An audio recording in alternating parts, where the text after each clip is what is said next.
오쏘가 개인적으로 잊지 못하는 광경 중에 하나는 중국의 어느 시골 마을에서 버스를 기다릴 때였습니다. 이른 아침에 버스를 기다리고 있었는데 눈이 굉장히 많이 내리기 시작을 했고요. 주변에는 사람이 한 명도 없고 차도 많이 안 보이는 그때 눈들이 강한 바람을 받아 넓은 도로 위로 미끄러지는 그런 광경이었는데요. 그 순간에 굉장히 아름답다라고 느꼈던 기억이 납니다. 하지만 아쉽게도 그 장면을 사진으로 찍지는 못했습니다. 이후에 그 장면을 떠올릴 때마다 사진으로 찍어두지 못한 아쉬움이 들 때가 종종 있었지만 한편으로는 사진으로 찍지 않아서 좋았다는 생각이 오히려 들기도 했습니다. 부산스럽게 사진을 찍고자 했다면 그때 그 순간에 몰입이 깨졌을 테니까요. 다시 말해 사진을 남기기 위해서 그 순간의 온전한 경험을 보존하지 못했을 수도 있겠다라는 생각입니다. 우리가 온라인에서 할 수 있는 활동들이 늘어남과 동시에 반대로 오프라인에서의 경험들을 잃어가고 있습니다. 이러한 추세를 가속화시킨 것은 코로나19의 경험이었습니다. 코로나19는 마치 도끼로 힘껏 친 것처럼 우리 삶에 깊은 상처를 남기게 되었는데요. 물론 점차 시간이 지남에 따라서 어느 정도 이전으로 돌아간 것들이 많이 존재하지만 또한 많은 것들이 변화된 삶의 형태로 자리를 잡았습니다. 변화된 환경 속에서 모든 이들이 명시적으로 생각하고 있지는 못하지만 본능적으로 뭔가 바뀐 것 같다, 뭔가 불만족스럽다는 느낌을 갖게 되는 것 같습니다. 그리고 그런 감각을 예리한 촉수로 낚아채서 작가들은 글로 표현하기 시작했고요. 예전에 오쏘가 다뤄봤던 책들의 제목들을 상기해 보자면 우리는 많은 시간들을 가상 공간에 접속하는 데 할애함으로써 편안함에 젖어들고 있으며 그 과정에서 새로운 경험을 놓치고 사람과 사람 간의 관계로부터 고립되고 정서적으로 불안 상태에 빠지게 되었습니다. 오늘 살펴볼 책 경험의 멸종 또한 비슷한 문제의식을 갖고 쓰인 책입니다. 아마 많은 분들이 이미 읽으셨거나 들으신 적이 있는 책일 것입니다. 이런 책들에 대한 사람들의 반응이 뜨겁다는 것은 그만큼 사람들이 비슷한 상황에 놓여져 있다는 증거가 아닐까 싶습니다. 이 책을 지은 크리스틴 로제는 미국 지성사를 전공한 역사학 박사이고요. 미국 기업연구소의 선임연구원이라고 합니다. 이 책을 사실 읽으면서 오쏘가 한편으로 드는 생각은 이대로도 그렇게 나쁘지만은 않다. 가상 공간에 머무는 시간이 늘어날수록 조금 고립되는 감은 있지만 반대급부로 또 그만큼 편하고 귀찮은 일들도 없고 효율적이다라는 생각도 들었습니다. 그래서 그것은 그것대로의 장점이 있다. 결국에 중요한 것은 균형이지 않을까 싶습니다. 그리고 적당선을 잘 타기 위해서는 각각의 장단점을 알고 어느 한쪽으로 가치평가가 확 쏠리는 부분에 있어서는 의식적으로 노력하면 되겠다 정도로 정리를 했습니다. 책의 내용입니다. 직장 내에서 우연히 발생하는 기회, 즉 복도 구석에서 이루어지는 비공식적인 대화가 생산성을 향상시킨다는 강력한 증거가 있다. 상담센터에 대한 연구에서는 직원들이 동료들과 직접적인 상호작용을 하는 센터가 그렇지 않은 센터보다 생산성이 2배나 높은 것으로 나타났다. 애플의 스티브 잡스는 회사의 엔지니어, 아티스트, 작가들이 서로 지나치면서 일어나는 우연한 상호작용을 염두에 두고 픽사 애니메이션 스튜디오의 중앙 아트리움을 만들었다. 저자는 과학자들의 세계에 있어서도 그 과학자들이 서로 물리적으로 가까운 곳에 위치할 때 협업의 결과물들이 좋았다라고 설명을 하고 있습니다. 즉 과학자들이 함께 쓴 논문들이 피인용되는 횟수를 보았을 때 그들이 물리적으로 가까이에 위치했을 때 함께 작성한 논문이 인용되는 횟수가 평균적으로 높았다는 것이죠. 저는 이런 구절들을 읽으면서 네트워크 과학을 소개하는 책인 링크의 구절들이 생각이 났습니다. 직업을 구할 때, 새로운 소식을 접할 때, 식당을 새로 차릴 때, 최신의 유행이 전파될 때 우리의 약한 사회적 연결이 강한 친분 관계보다 더 중요하다. 네트워크 전체에서 진정으로 중심적인 위치를 차지하는 것은 여러 개의 큰 클러스터들에 동시에 속해 있는 노드들이다. 그래서 우리가 페이스북, 유튜브를 할 때도 그렇고 내 스타일이 아닌 사람들이 있을 수가 있는데 또 그들의 말들을 보다 보면 그 내뱉는 말의 퀄리티 자체가 있다라고 판단되면 계속 널리 저변을 확보하는 것도 괜찮을 것 같습니다. 나의 좁은 식견을 넓히는데 도움이 되기도 하고 또 가끔은 나와 정체성이 비슷한 커뮤니티에서 처리하지 않는 예외적인 정보를 얻을 수도 있으니 나름의 장점이 있는 것 같습니다. 그리고 이러니 저러니 해도 이 온라인 친구라는 것은 좀 멀기는 합니다. 사실 온라인에서는 클릭 한 방으로 예를 들어 노벨상 수상자들이 하는 말들 찾아서 들을 수가 있죠. 그러나 이 온라인에서 들을 때는 그들의 말을 한 귀로 듣고 한 귀로 흘려도 크게 무방합니다. 왜냐하면 너무나 많은 컨텐츠들이 사실들이 존재를 하니까요. 그러나 실제로 그 노벨상 수상자를 대면해서 그들의 말을 직접 듣는다면 그 순간의 몰입도 자체가 다르고 그 듣는 내용의 질감이 다르게 느껴질 것입니다. 생각을 해보면 이 오프라인 강연에 참석해서 들었던 그 기억들은 좀 더 기억에 잘 남는 그런 경향이 있는 것 같습니다. 어떤 시였나요? 한 사람이 오면 그의 세계 전부가 오는 것이라고 하잖아요. 그래서 오랫동안 만나지 못했던 옛 직장 동료들을 만났을 때 그게 단순히 그 사람의 얼굴, 몸만 대하고 있는 것이 아니라 그 사람이 생활하고 일하고 있는 그 맥락 전체가 와서 부딪히는 것이기 때문에 조금은 생경하고 놀랍기도 하고 자극이 되기도 하는 그런 경험들을 하게 됩니다. 이런 경험은 오랜만에 하는 안부전화나 온라인 메시지 정도라는 느낄 수 없는 정보입니다. 그들의 표정, 말투, 뉘앙스, 제스처, 분위기가 이 말의 내용과 어울리면서 종합적인 정보를 주게 됩니다. 반대로 온라인은 편하고 효율적인 장점은 있습니다. 그리고 편한 만큼 완전히 연결의 끈이 끊기지 않게 주변 사람들을 잘 관리할 수 있게 하는 유용한 측면도 존재를 하는 것 같고요. 그래서 이 오프라인 경험이 꼭 좋다 이런 것이 아니라 각각의 장단점이 있고 그러니까 그것을 알고 우리의 삶을 조절하는 것이 좋을 것이다 이런 방향으로 저는 정리를 하고 있는데요. 계속해서 장소에 대한 이야기를 해보자면은 특정한 장소에서만 속에서 허심탄회하게 나오는 말들이 있는 것 같습니다. 상대방도 마찬가지이고요. 같은 분위기, 맥락에 빠져 같이 시간을 보낼 때 나올 수 있는 말들이 있다. 그것이 가족 간의 앙금을 푸는 말이든 혹은 영업활동의 일환이든 간에 이 상황에 맞지 않는 말은 상대방의 귀에 들어가지가 않습니다. 그래서 어떤 특정 장소에서 어떤 분위기, 맥락에 빠졌을 때 서로의 대화가 주파수가 맞게 된다는 생각입니다. 그래서 때로는 전화가 아니라 두 발로 직접 상대방을 찾아가서 해야 할 때가 있는 법이죠. 우리가 온라인에서도 사람들을 만날 수가 있고 그렇다면 그것도 장소의 일종이 아니냐라고 할 수가 있겠는데 다음의 구분을 보시면 좋을 것 같습니다. 장소, 플레이스들이 공간, 스페이스로 대체되고 있다. 그 둘 사이에는 무시할 수 없는 차이가 있다. 지리학자 이프 투안이 지적했듯이 공간은 정의와 의미를 얻을 때 장소로 변한다. 공간은 경계가 생기고 인적 요소가 가미될 때 장소가 된다. 그래서 이 기본적으로 의미라는 말이 붙으면 항상 더 두꺼워진 개념이 된다라고 생각하면 될 것 같습니다. 그래서 공간에 경계를 주고 그냥 경계가 없는 추상화된 공간이 아니라 그 공간, 거기에 있는 공간이 될 때 그래서 이 특정한 맥락이 연결될 때 공간이 장소가 된다. 그래서 이미 맥락이 이어져 있는 상대라면 예컨대 매일 보는 가족, 친구, 직장 동료라면 급할 때는 줌을 켜고 화상회의를 하거나 영상통화를 하고 카톡하고 이런 게 효율적일 수 있겠죠. 하지만 맥락이 서로 많이 어긋나 있는 상태, 평소에 많이 만나지 못한 상대와 얘기를 해야 한다면 이왕이면 강렬하게 같은 맥락에 빠지는 장치가 있어야 금방 동기화가 되면서 허심탄회하게 얘기를 하게 되는 것 같습니다. 그래서 만나자마자 술 한잔하고 그동안의 회포를 푸는 게 또 한 가지 방법이 될 수도 있을 것이고요. 계속 말씀드렸다시피 사이버 공간에서의 만남도 오쏘가 보기에는 나쁘지는 않다고 생각을 합니다. 단지 본질적으로 그 경험이 좀 얇을 수밖에 없다는 한계는 존재하는 것이고 그럼에도 불구하고 아예 사회적으로 고립되는 것보다는 사이버 공간이더라도 인간적인 만남을 갖는다면 그것 또한 의미는 있다고 생각을 합니다.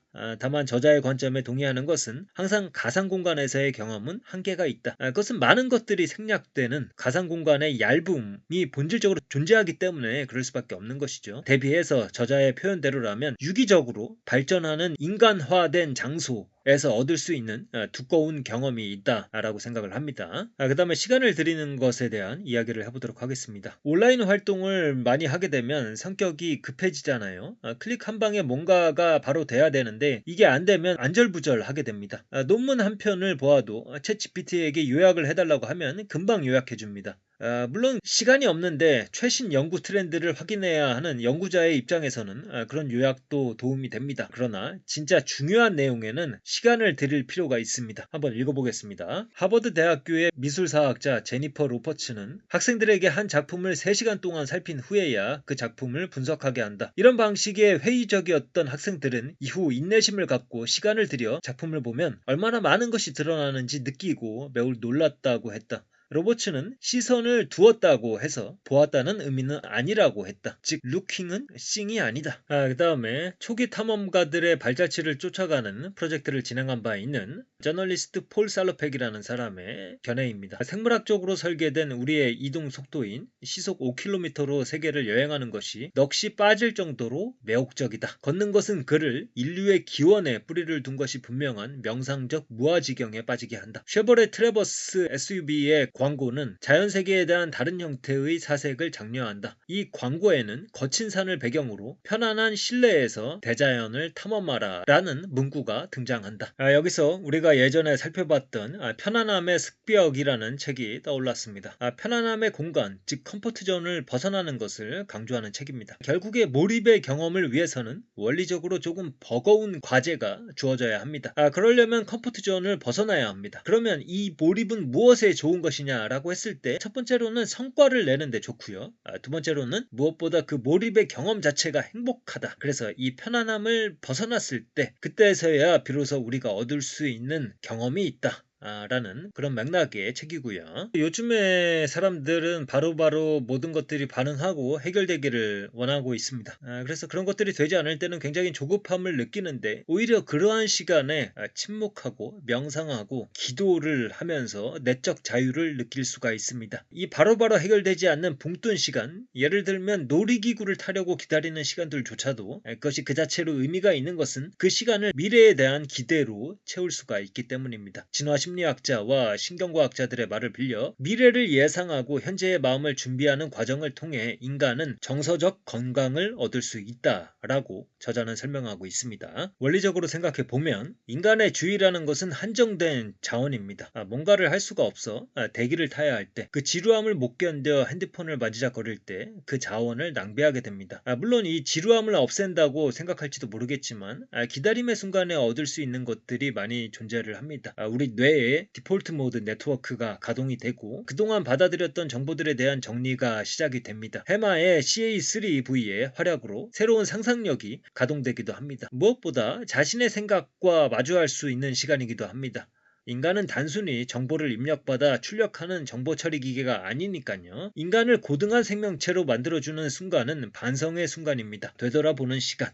그래서 파스칼의 말대로 모든 불행은 조용히 방에 앉아있을 수 있는 능력의 부재로부터 기인하는 것일지도 모르겠습니다. 또한 유럽의 전설적인 투자자인 앙드레 코스톨라니, 그는 이 증권 거래인들이 너무 바빠서 생각할 시간조차 없는 것, 그것이 그들의 단점이다 라고 이야기한 바가 있습니다. 그 다음에 손으로 글을 쓰는 것에 대한 이야기입니다. 손글씨 능력이 향상된 집단은 단어 인식과 읽기 능력이 좋아졌고 공부한 내용을 보다 잘 기억했으며 아이디어를 보다 잘 표현했다. 가장 중요한 것은 손글씨에 중점을 둔 학생들이 학습을 더 재미있어 했다는 점입니다. 이 연구는 다음과 같은 결론을 내렸다. 필기는 단순히 몸을 움직이는 과정이 아니다. 필기는 문자 언어의 구성 요소인 글자를 기억하는 과정이기도 하다. 저자는 이 외에도 많은 사례들을 소개를 하고 있는데 하나만 더 소개를 하자면, 소설가 모신 하미드는 컴퓨터로 소설을 집필한다. 하지만 준비 작업을 할 때는 공책에 손으로 메모를 하면서 온라인 세계에서 벗어나려고 노력한다. 그는 BBC와의 인터뷰에서 기술을 이용할 때면 기술은 나를 형성하고 구성한다고 말했다. 그는 기계와 같은 일의 방식을 받아들이는 것은 위험하다고 생각한다. 우리가 일을 처리하는 방식은 도구에 따라 한계가 있다. 10손가락으로 키보드를 두드리면 쉽고 효율적이다. 반면 한 손에 펜이나 연필을 들고 글을 쓰는 경험은 더 많은 인내를 필요로 한다. 보통의 미국인은 분당 40단어를 타이핑할 수 있지만 손으로 글을 쓸 때는 분당 13단어밖에 못 쓴다. 캘리그라피스트 폴 안토니오는 아이들에게 글쓰기를 가르칠 때 실제로 가르치는 것은 속도를 늦추는 방법이라고 말한다. 요새는 작업을 할 때 컴퓨터 덕분에 자료를 찾기도 쉽고 여러 가지 툴들도 많기 때문에 더더욱이 모니터에 의존하게 되는 것 같습니다.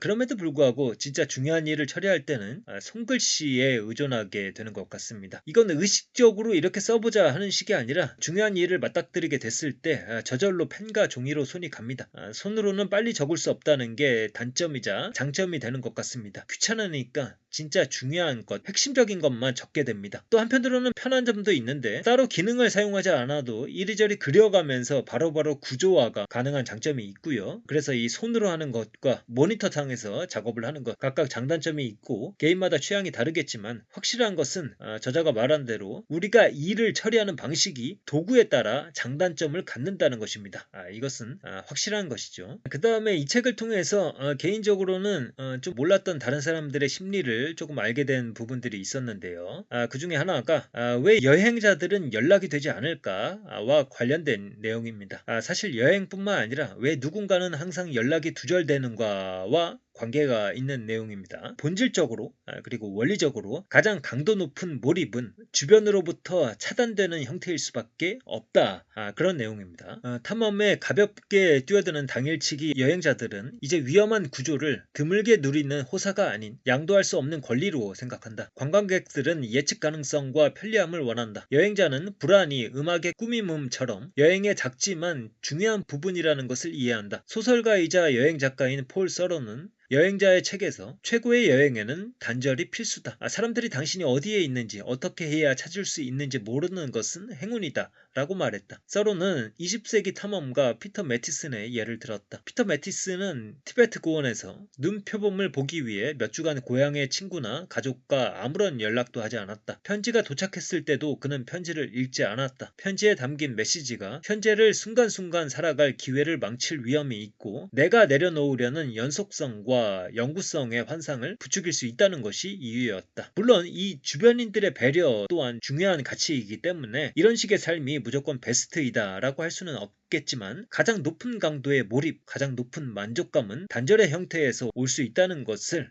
이 책을 통해서 깨닫게 됩니다. 이렇게 해서 경험의 멸종, 이 책을 오쏘가 관심 가는 구절들 위주로 정리를 해봤습니다. 책을 읽는 며칠 동안 내 삶에서 바꿀 만한 것이 있는가 라는 생각을 계속했습니다. 솔직한 마음으로는 현재도 만족스럽다, 바꾸는 게 귀찮다의 생각도 들었지만 이 물질적으로든 정신적인 의미로든 이 안락함을 벗어났을 때 반드시 거기에 존재하는 가치들이 있다는 것을 깨닫게 되니 역시 시도할 수 있는 것은 시도해야겠다라는 생각이 들었습니다. 예전에 비슷한 종류의 책들을 읽고 나서 그리고 그 후에 내 삶에 드라마틱하게 바뀐 부분들이 있는가라고 했을 때 그렇다고 얘기를 할 수는 없겠지만 그럼에도 불구하고 책의 내용들을 가끔은 떠올리고 의식하고 가끔씩 새로운 시도들을 한다는 것만으로도 이런 책들을 읽는 가치는 있다라고 생각이 됩니다. 그러면 오늘의 내용은 이것으로 마치도록 하겠습니다. 감사합니다.